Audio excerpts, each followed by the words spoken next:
Bonjour les amis, j'espère que vous allez bien. Moi c'est Madame Annick, maman entrepreneur de 1, 2, 3, 4, 5, 6, 7 trésors. Comme j'ai l'habitude de le dire, je suis une maman de famille nombreuse. Ici, nous parlons de couches, nous parlons d'entrepreneurs, nous parlons de mindset, nous parlons de maison, nous parlons de famille et nous parlons d'argent.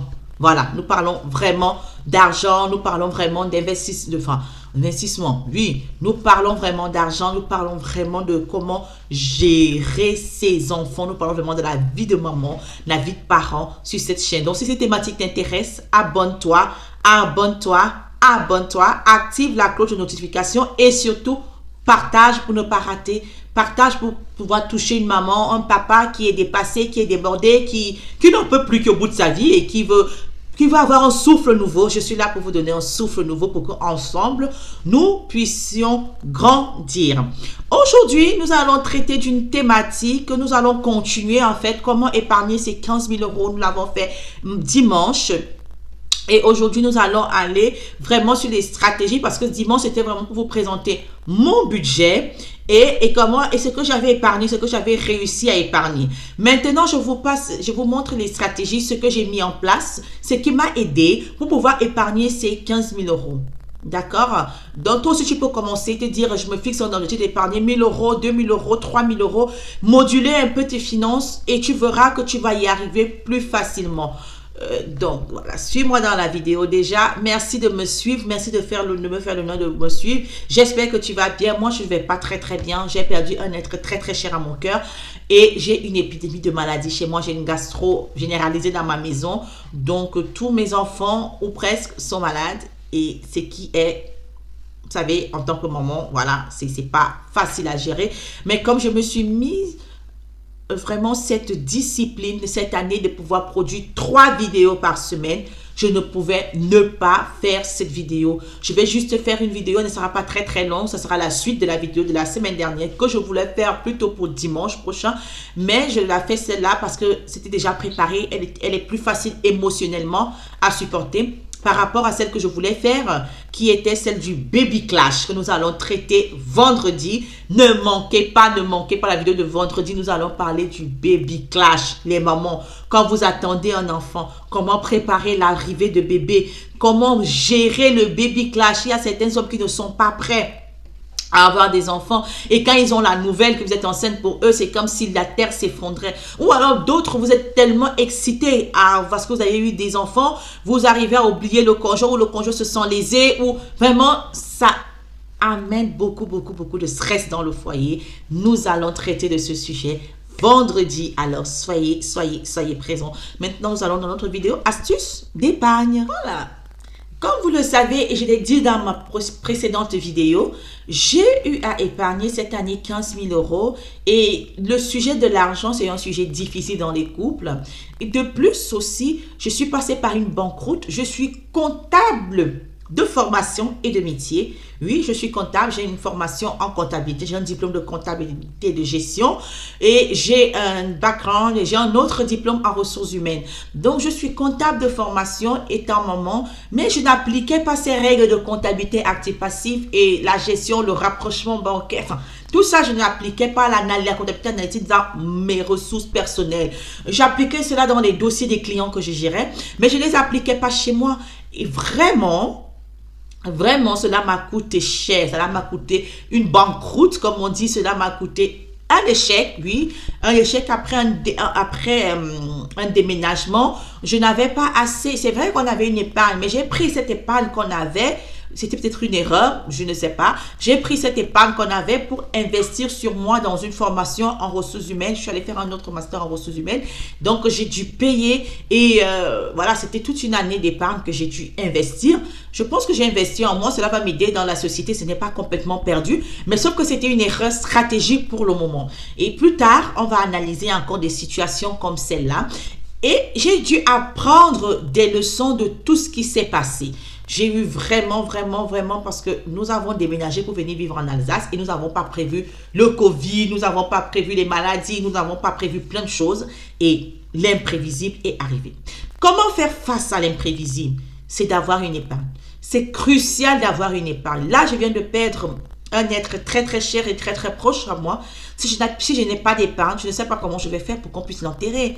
Ça va être compliqué, ça va être difficile. Mais heureusement que j'ai épargné quelque chose, je pourrais donner ma modeste contribution et cela pourra aider la famille. Donc vraiment, c'est important d'épargner.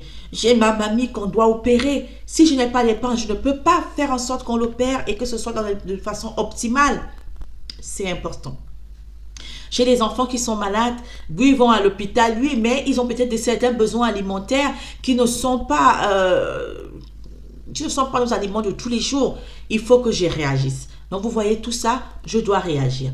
Et vraiment, les chiffres l'ont prouvé, 40% des ménages ou des Français ou des hommes n'épargnent pas, ils vivent au jour le jour. Donc, quand ton argent, ton salaire arrive dans ton compte, je faisais partie de ces pourcentages-là, hein. Quand ton argent arrive dans ton compte, tu finis d'utiliser la totalité. Plus de découvertes, oui. On a un merveilleux mot qui a été créé par le meilleur banquier pour nous ruiner, c'est le découvert. Et il faut savoir que plus vous êtes pauvre, plus la banque vous appauvrit. Parce qu'un seul prélèvement qui est rejeté, la banque prend beaucoup de pourcentage. Votre découvert de 500 €, il n'est pas gratuit. Il est à 16%, voire 13%. La personne qui a pris son crédit immobilier, il paye 5%, 7% mais dans le pire des cas. Vous voyez, mais vous, avec votre découvert, vous payez 16,9% à la banque. C'est énorme. Quand vous avez un prélèvement de 40 €, de 250 € qui est rejeté sur votre compte, la banque vous prélève un forfait juste parce qu'ils ont appuyé sur un bouton un mardi matin et que ça a mis rejeté ou que le système a rejeté. C'est une intervention qui est prélevé et il y a un pourcentage qui est prélevé après plus tard. Donc, plus vous avez des problèmes, plus le système est fait de telle sorte que plus vous serez étranglé. Donc, vraiment, mes amis, prenons une décision cette année. 2024, c'est mon année. C'est l'année où le banquier n'aura même pas mes 5 francs. Parce que je vais gérer mes finances de telle sorte que aucun prélèvement ne sera rejeté. Quand j'ai un doute sur un prélèvement, je vais à la banque, moi-même, je vais bloquer ou je bloque. Je vais bloquer les prélèvements. Faites vos comptes de façon régulière. Donc, la première astuce, quand nous entrons dans notre vif du sujet, la première astuce, c'est laquelle? C'est de connaître ses finances. Oula, je ne sais pas comment je vais vous dire, en français, en anglais, en boulot. Je ne sais pas en quelle langue je dois vous parler. Mais, connais tes finances. Connais tes finances. Connaître ses finances. Connaître sa bourse. Qu'est-ce qui entre et qu'est-ce qui sort. La plupart d'entre nous, nous connaissons uniquement ce qui entre. Oui, j'ai 2000 € de salaire, ok, j'ai 500 € que la CAF me donne pour mes enfants, d'accord, oui, non, avant même de te dire que je vais épargner, avant de te dire que je vais faire une tontine, avant de te dire que je vais faire une tirelire, ou je vais mettre en place des enveloppes, ou je vais mettre en place un challenge de 2 €, connais d'abord tes finances, maîtrise tes finances. Et pour connaître tes finances, tu as besoin de 90 jours seulement.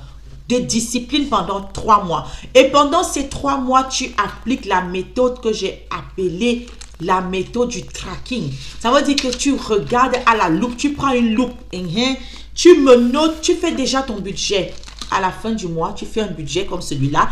Et après, tu me notes, tu me notes tes dépenses. Ça veut dire que même si tu as dépensé 0,1 centime, tu notes, j'ai dépensé, tu notes 0. Tu peux faire dans un tableau Excel. Tu peux faire en ancienne, comme moi, je les ai fait dans un cahier parce que je n'avais pas d'ordinateur à l'époque.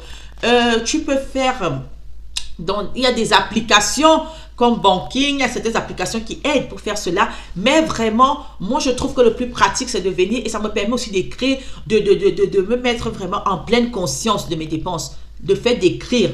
Parce que, à l'époque, moi, quand je révisais des leçons, je les révisais en écrivant. Donc, ça veut dire que je vais faire un exercice, je vais recopier et j'avais une visualisation. Et quand j'arrivais à l'examen et que je retrouvais, par exemple, la même question, je me revoyais en train d'écrire et en train de relire ce que j'ai écrit dans ma tête. D'accord. Donc, c'est la visualisation. Le fait d'écrire, ton cerveau te connecte vraiment à ton esprit, à cette discipline-là. Donc, je viens, parfois on est fatigué d'allumer l'ordinateur, il y a beaucoup, non, tu prends ton calepin quand tu rentres à la maison après avoir fait des courses, tu prends ton calepin, j'étais au Leclerc, c'était pour telle ou telle catégorie et tu divises les catégories. Ça va te permettre après de pouvoir voir là où tu dépenses le plus, là où tu peux compresser, là où tu ne peux pas compresser, là où en fait tu dois supprimer. Ça va te permettre de connaître en fait, est-ce que je dépense beaucoup dans la nourriture? Est-ce que je dépense beaucoup dans les parfums? Regarde, j'ai déjà 200 parfums. Est-ce que je suis vraiment collectionneur? Est-ce que je dépense beaucoup dans les livres? Qu'est-ce qu'il faut faire? Peut-être que je peux faire une ronde, je peux juste aller je peux m'inscrire à la bibliothèque. Ça va me permettre de ne plus dépendre, de ne pas acheter beaucoup de livres. Je vais souvent prendre ces livres, je les lis pendant un mois, un challenge d'un mois, une lecture. Je lis et puis les livres qui m'ont frappé, qui m'ont plu, ou alors les livres vraiment qui ont eu un impact sur moi, je les achète. Et là, tu achètes en pleine conscience. Tu fais tes dépenses en pleine conscience. Vraiment, cet exercice est à faire pendant 3 mois et tu vas voir qu'au bout de 3 mois, ça va devenir familier.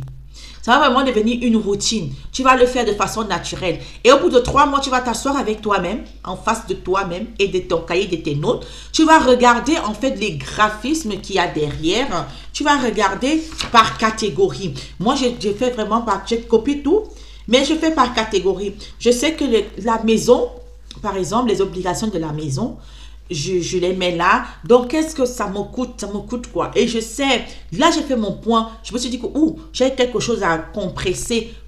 Je trouvais que ma box me coûtait déjà cher. J'ai changé de box. Je suis passée chez un autre opérateur parce que je me suis dit, je gagne 10 euros. Et 10 euros de gagner, à la fin de l'année, c'est 120 euros. Ce n'est pas négligeable. Ça fait un restaurant en décembre avec tes enfants. Ou ça fait une sortie. Ou ça te fait des soldes au mois de janvier. Ça te fait des pièces pendant les soldes. Donc, voilà, c'est à peu près ça. Je dis, l'électricité, ça me coûte déjà un peu plus cher. Est-ce que je ne peux pas chercher en comparateur ce qui me coûte moins cher? L'assurance, qu'est-ce que je peux composer? Là où je peux réduire, je réduis. Et de plus, maintenant, dans mon budget personnel, j'ai quoi? J'ai la gym, j'ai les vêtements, j'ai les coachings, j'ai les formations. Bon, après, j'ai un autre budget, là, le budget études. Donc là, on aura les études pour mes enfants, les formations pour mes enfants, mes fonds pour formation, les livres que j'achète. Donc, voilà. Et tu vois, est-ce que j'ai payé trop de formations? Parfois, on paye beaucoup de formations que nous n'appliquons pas et qui ne nous servent pas. Parce qu'on s'est dit, on a vu dans une publicité, oui, il faut vous former, il faut vous former, mais on ne se forme pas à tout et n'importe quoi. Il faut vous former dans ce qui vous apporte. D'accord? Vous êtes femme au foyer. Si aujourd'hui, je décide de faire une formation de plantation d'arachides et que toi tu vis en France, tu es né en France, tu ne veux pas planter des arachides sur ton balcon, ça te sert à quoi? Peut-être tu peux prendre une formation pour ta mamie au pays ou pour ton parent au pays, c'est autre chose, d'accord? Donc il faut acheter en pleine conscience et c'est ce que cela va t'apporter. Donc il y a aussi des événements. Qu'est-ce que j'ai comme événement au courant du mois? Est-ce que j'ai des déplacements? On a la santé, donc tout ce qui est assurance, tu vois. Comme ça, c'est catégorisé et chacun a son code couleur. J'ai les transports. Ça veut dire, dans les transports, j'ai l'assurance de la voiture, j'ai le carburant, j'ai, s'il y a eu une panne, voilà, j'ai les déplacements, si j'ai des hôtels, si j'ai quoi, chacun a sa couleur. Et j'ai d'autres. Donc, si j'ai d'autres trucs qui vont m'arriver, comme là, j'ai eu un deuil qui m'est arrivé, je vais inscrire cette dépense-là dans autre, parce que voilà, ce n'est pas prévu. J'ai des choses qui peuvent m'arriver, je vais noter dans ça. Donc, vraiment, faites vraiment traquer vos dépenses. Il faut connaître là où son argent part. Alors, la deuxième astuce que je vais vous donner, à part connaître ses finances, c'est au sujet des achats compulsifs. C'est la suite logique. Quand tu connais tes finances, tu as déjà listé tout ce que tu dépenses, tous tes revenus. Maintenant, tu vas pouvoir savoir qu'est-ce que tu achètes de façon compulsive. Parfois, on a un problème de surpoids. On va vouloir acheter tout l'été qu'on nous montre sur le marché ou tous les comprimés coupe-faim qu'on veut parce qu'on a un problème de surpoids. Quel est le problème que tu veux résoudre dans l'achat compulsif? Parce que l'achat compulsif, c'est l'expression d'un mal-être interne. Parfois, on a eu beaucoup de frustration quand on était enfant. Et on veut extérioriser ça en achetant. Ou alors, comme j'ai appris une mauvaise nouvelle, là par exemple, j'ai appris une très mauvaise nouvelle, je devais aller en ville pour faire une transaction financière. Mais je me suis dit, peut-être que je vais vouloir aller faire les boutiques, je vais vouloir aller faire les magasins et ça va me bouffer de l'intérieur. Je vais vouloir m'acheter quelque chose pour me réconforter. Je ne sors pas. D'accord? Donc, les achats compulsifs sont généralement reliés à l'instant de notre être. Qu'est-ce qu'on achète de façon compulsive? Est-ce que je prends des glaces? Est-ce que je mange beaucoup? Est-ce que je vais au restaurant sans contrôler? Est-ce que je vais, je sors? Est-ce que je voyage? Allez, donc, pour le tête, allez, comme ça, allez, j'ai vu que les Bahamas, c'était bien, je m'en vais aux Bahamas. J'ai vu que aller au sud, c'était bien, je m'en vais au sud. J'ai vu que aller à Lille, c'était bien, je m'en vais à Lille. J'ai vu que manger dans tout l'endroit, c'était bien, je m'en vais manger. Je n'ai pas budgétisé. Je suis passée, par exemple, je suis sortie pour aller dans un magasin et je suis allée me balader au rayon promotion. J'ai vu qu'il y avait des promotions. Pourtant, il n'y a même pas la viande de bœuf dans ma liste de courses du mois. Ou alors, j'ai déjà acheté ma viande de bœuf pour le mois. Et je me mets à acheter comme ça. Oui, je fais les épargnes. Mais non, ça ne sera pas frais. Ou alors, je n'aurais passé pas dans mon congélateur. Ou alors, vraiment, voilà, les achats compulsifs. Il faut vraiment se poser la question cruciale de savoir combien de temps dois-je travailler pour pouvoir m'offrir cet article? D'accord? Donc, si vous épargnez 10 euros par mois et que l'article coûte 30 euros ou l'article coûte 100 euros, vous devez épargner 10 mois pour pouvoir vous offrir cet article. Est-ce que c'est judicieux pour vous d'épargner 10 mois? La question de savoir combien de temps ai-je besoin d'épargner pour pouvoir m'offrir cet article. Donc, si ton pantalon Zara te coûte 50 euros, tu épargnes 10 euros par mois, par exemple. Tu dois travailler 5 mois pour pouvoir t'offrir cet article. Et au bout de 5 mois, tu vas te l'offrir. Moi, généralement, je regarde. Déjà, avant, j'achetais de façon compulsive, mais maintenant, je me pose cette question. Et en plus de ça, je n'achète jamais le même jour. C'est que je vois une veste, je mets dans mon panier, où je me dis, avec quoi je vais pouvoir associer cette veste? Et j'ai décidé d'acheter maintenant. J'ai eu recours au service d'un personal shopper qui m'a montré ma morphologie parce que j'ai pris beaucoup de kilos avec les enfants. Donc maintenant, j'achète en tenue et ça me coûte vraiment moins cher parce que je me dis, je visualise toute une tenue complète et je prends une tenue. J'ai besoin de combien de tenues par semaine pour tourner? Combien de tenues par mois? Donc j'achète par tenue. Et si je n'arrive pas à associer une pièce avec une autre pièce, je ne l'achète pas. Aussi simple que ça. Maintenant, on va parler de la troisième astuce, le logement. Le logement, ça veut dire tout ce qui est décoration, tout ce qui est réduction. Comment vous pouvez payer moins cher au niveau de votre logement? Est-ce que votre logement vous coûte trop cher? Il ne faut pas que le logement dépasse 30% de vos revenus. Non, ce n'est pas bon. Il faut vraiment, moi je dis même 20%, c'est parfait. Dans votre logement, où vous vivez, est-ce qu'il vous coûte cher? Est-ce que vous devez partir pour réduire votre loyer, vous devez déménager? Est-ce que vous devez aller habiter un peu plus loin? Est-ce que vous devez aller mettre en colocation? Est-ce que vous pouvez faire de la sous-location? Est-ce que si vous êtes propriétaire, est-ce que vous devez mettre votre appartement en sous-location? Donc, vous avez 2 chambres, vous n'utilisez pas, vous le mettez en sous-location. Est-ce que vous pouvez faire ça? Vous mettez des stratégies en place pour réduire votre logement, réduire votre taux d'endettement, par exemple. Voilà. La quatrième astuce, c'est de faire un menu. C'est au niveau de l'alimentation. Beaucoup de gens n'épargnent pas parce qu'ils mangent trop.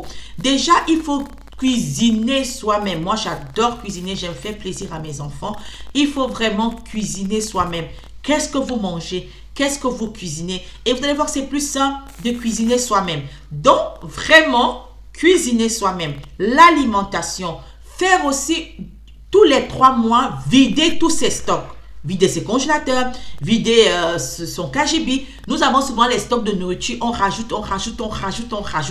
Mais c'est très important pour une famille nombreuse d'avoir un congélateur conséquent. Vider ses stocks. Donc, mes filles sont rentrées. On les entend. Elles crient. Après avoir vidé ses stocks, il faut faire les menus par rapport à ces repas et acheter en gros. Comme j'ai dit, au niveau des vêtements, je fais des tenues. Et au niveau des repas, je fais des menus. J'achète ce dont j'ai besoin et acheter ces nourritures en gros. Par exemple, si vous habitez en campagne, c'est plus facile pour vous. Allez chercher des fermiers. Achetez votre viande à la ferme. Allez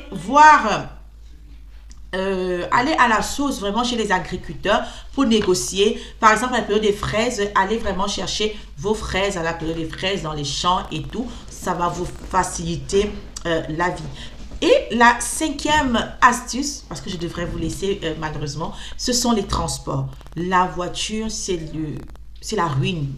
Franchement, les voitures coûtent plus cher. Je comprends pourquoi beaucoup de youtubeurs disent qu'ils ont même donné leur voiture carrément. Ça coûte hyper cher de conduire.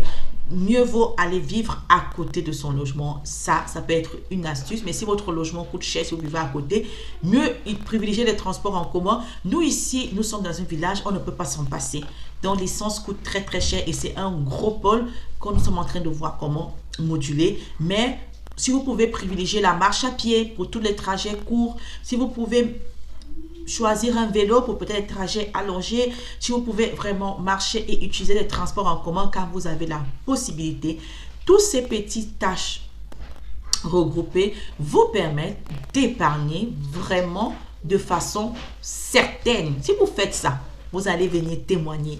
Nous sommes arrivés au terme de notre vidéo. Moi, les astuces que j'ai mis en place, ça m'a permis d'arrêter complètement les achats compulsifs. Ça m'a permis de réduire mon budget pour le repas. Je mangeais trop. J'étais à 800 € par mois. Il y a 2 ans, je suis passée à 400 voire 300 € pour certains mois de repas, en mangeant toujours très bien. Il ne manque pas de nourriture, en supprimant certaines choses, en faisant beaucoup de choses moi-même, des goûters, les gâteaux, tout ce qui est quiche, pizza, je les fais moi-même et vraiment les enfants ils se régalent. Vraiment, si cela vous a plu, n'hésitez pas à vous abonner, à partager, activer la cloche. Et vraiment, partagez, ça peut vous aider. Ça peut vous aider à voir avec qui nous avons traité le sujet de l'épargne. Et si vous voulez, je vais vous faire sur les petits sujets, les petites vidéos menus, les vidéos, des retours de course. Ça, je pense que je vais le faire. D'accord? Ayez une agréable semaine parfumée et à vendredi pour une prochaine vidéo. Portez-vous bien.